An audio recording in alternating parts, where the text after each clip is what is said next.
Well, a very good morning. Welcome back. Now, after a sold-out run in Pretoria and Durban, the award-winning local production of the classic novel Animal Farm returns to Joburg. Director Neil Coppen's version of George Orwell's timeless work of satire will run at Joburg's Market Theatre for 2 weeks only from September 20th, featuring an entrenched class system, political corruption, malicious usurpers of power, and naive working class. Animal Farm may have been written in 1945 and was based on the history of Soviet communism, but South Africans may find some of the themes disturbingly familiar. Now, to tell us more, we're joined in the studio by one of the actors. I believe she plays Clover in the Sezuliwe. Khatem, and then Lalu Mukoko is also here to tell us more about this. Ladies, good morning. Welcome to Morning Live. Morning. Thank you. Let's talk about Animal Farm in the context that it is at the Market Theatre. I think everybody knows the story of Animal Farm, but how have we brought it back to South Africa to feel home? What we did was to, just like any other story, to really make some strong references to our own context. And the process included gathering stories around us in terms of the newspapers, and this is actually the process that I would like Zesu to speak more about, because from Noble Ali Productions, what were fondly known as Shakespeareans, we were responding to the need by the curriculum that is saying that this is a prescribed set work. How do we make sure that young people get to be exposed to say that one of the principles that says critical thinking, how can we enable that through stories? So now, as we are trying this to sell to young people in schools as a set work, then the interest grew, and then we reached the public, and the response has just been phenomenal. Yes. So tell us about Clover. Who is Clover? How have you decided, you know what, Clover it's a South African story that we must, South Africans must be able to relate to Clover. I mean, Clover is an old lady, and she's got a best friend, Muriel, played by Momo Matsunyane, and the two of them are literally the ones that tell the story. They take you through a journey as how things were when they were still living in the farm and they were still young, and the struggles that they faced. And I think Clover and Muriel kind of represent our older generation. And I mean, the way that they tell the story is funny. It's like you can have Ukoko standing with Ukoko next door, and they're having a conversation about Marachkomi. Do you remember that time?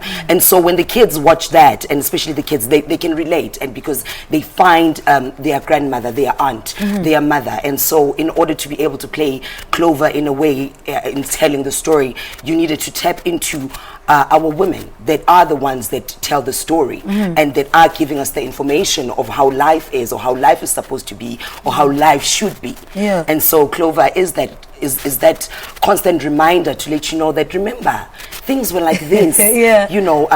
Just because things are like the way that they are, but you must remember where you come from, and in order to be able to accept maybe some of the things that are happening and finding a way in moving forward. So that's the role of what Clover does. Why is the conversation of Animal Farm still relevant? I mean, we've been talking about George Orwell and Animal Farm for years, but somehow the conversation, even though as we evolve as a nation, as human beings, this conversation though doesn't go away. I guess it's about the themes that always have some very strong resonance about our own plight. You look at issues of governance, you look at issues of leadership, they're still pertinent.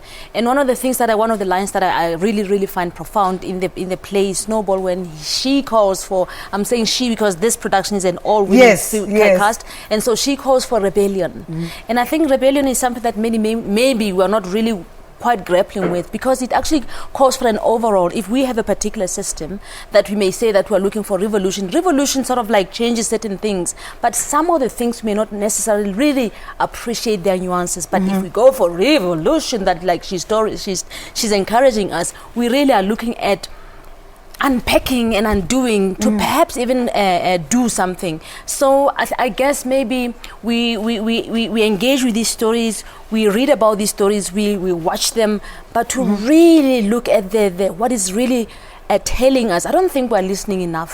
Because if we're listening enough, then perhaps there could have been many changes that could have been implemented that have been sort of like encouraged by the work. Yeah. But it's just always just so fascinating to be in a process that you're really enabled to say, can I for some time listen? Because you know, sometimes when you talk, you really like talking about something that you know. Yeah. But what is Animal Farm telling us today is something that we're saying, South Africans, the world, let's open up and engage.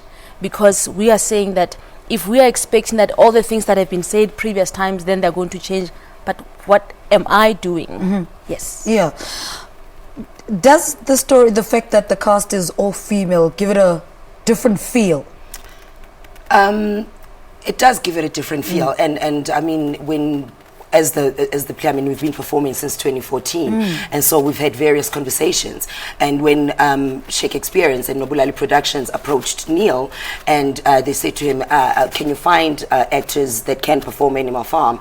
And I mean, we went through audition process, and the audition process, there were females, there were males, but at the end of the day, Neil was just like, I just saw some amazing work being done by these women, and I think maybe we need an all-women cast. And I think the exciting thing about it is we get to play roles that most of the time will be played by males. And so, and then when you do come and watch Animal Farm, I mean, 10 minutes into the production, then you actually even forget that you're watching women performing these characters. I mean, we've got Mpume Mtombeni and Namatseho Kutswane playing Napoleon. 10 minutes into that play, you forget that you're actually watching a female version of Napoleon. You actually see Napoleon. Yeah. And I think because of that, Animal Farm for me is a special production, because we are actually breaking the boundaries and saying that it's just not only the men that need to play these characters of Boxer, of Moses. Women are also capable, because at the end of the day, it's all about telling the story and being true to the story. Gender doesn't really matter. Why should gender matter in telling the story? If I can tell the story as a woman, why must I be sidelined? Yeah. Yeah. Let's talk about this cast, though, and how everybody feeds off each other. I mean, I think we spoke about Animal Farm, if not 2 years ago, if not a year ago, when it just got into the market theatre. Yeah. How do they all feed off each other? You know, Cesar just touched on how they can play male roles, but somehow there must be a synergy, and there must be, you know, they must flow, you know, on stage, so that it comes across for the audience. I mean, like, apart from the fact that they just won a lady for ensemble, I think we also tend to remind ourselves as the production company and everybody that we work with, that they are all stars. Yeah. And stars never outshine one another. Yes. You always find them, and therefore the process was actually saying that how do we collectively tell the story. Zesu, I just want you to just say a little bit more about the process, because really there's no individual that is shining, but all of you are shining. I mean, we had rehearsals for a month, and I mean, we literally called it a boot camp, because we were at rehearsal Monday to Sunday every day from 9 o'clock until 5 o'clock. And I mean, the rehearsal was divided into two. So in the morning we had Daniel Buckland coming in, and he'll give us physical work so that we can find some of the animalistic characteristics in order to be able to play the various characters. And then and then in the afternoon, from after lunch until 5, then we're working on the text. And literally it was a matter of coming in during the rehearsal. If you were reading the news, what is it on the news that made you think of how that can play a role on Animal Farm?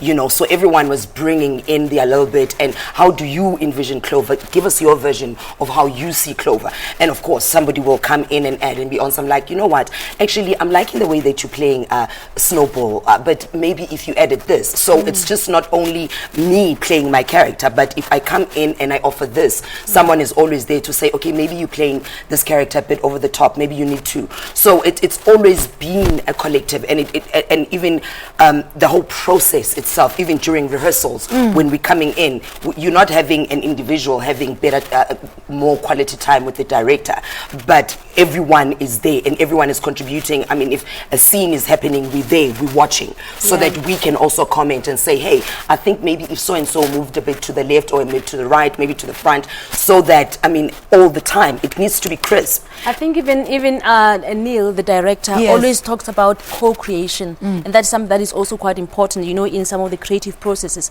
How do you enable others to have a voice? So from Shakespearean side, said, one of the theories that inform what we do is enabling every single voice to matter. So every single voice in this process, whether you're a dancer, you're a choreographer, a director, an actor, whoever, a producer, your voice matters. So let's hear it. Even the lighting guy. Even the lighting the guy. person that does lady. the puppets. Even the, oh, it's Is it a actually the lighting lighting lady. There's the How lighting- can we forget sorry. that this is an all-female? It's an all-female cast. I mean, even the person Can we that does mention the the lighting puppetry lady's at the name back. because we almost forgot her. Oh, What's her name? Tina. Tina Tina Leroux. Tina, Leroux. eh? Yes. Please, Tina Leroux. let's not be like that. She's very awesome. But like, I mean, like even at the back and in the way the whole story is told is there is never anything that is absent. So even though there's action that's happening on stage, we've got a big screen, and at the back of the screen, that's where the shadow puppetry takes place. So that shadow puppetry becomes part of the performance. Everything that's on that stage, there isn't anything that's on that stage that's Yeah, not no, supposed it's to be just a show, there. It's not a to show. be Okay, missed. at the Market Theatre, we have to cut this conversation short. But ladies, thank you so much for Thank waking you. up Thank you for having this us. morning. It's at the Market Theatre. Animal Farm returns to Joburg September 20th at the Market Theatre, only for 2 weeks though. So please go get the tickets at 90 Rand. There are block and group bookings available on 083 246 4950. All right, let's take a quick ad break. We're back after this.